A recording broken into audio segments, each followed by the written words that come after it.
Jenna, thanks. More than 3 weeks after we first learned the Easthampton School Committee was facing obstacles in their search for a new school superintendent, with one offer rescinded, another declined, that position is still open. Tonight's school committee members are discussing the situation once again, and Western Mass News reporter Maria Wilson joins us live in studio with the latest on that situation. Maria. Chris, a virtual meeting kicked off moments ago, and one of the items on tonight's agenda discussing the district's next step towards hiring a superintendent.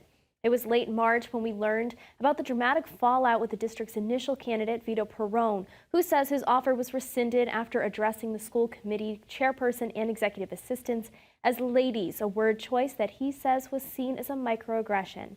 Despite community support and favor of Perrone, the school committee decided to go with their second choice, Dr. Erica Faginski-Stark, but she withdrew from consideration shortly after she was offered the job due to concerns over her controversial posts on Facebook. And now the school committee is meeting once again to discuss the district's next step in their search. Western Mass News spoke with Easthampton Mayor Nicole LaChapelle late last week about what we could expect from tonight's meeting. We're looking at existing candidates, a new search, an interim, but it's all on the table. And like I said the last time, I don't know what's going to happen. I'm one vote and not the presiding member.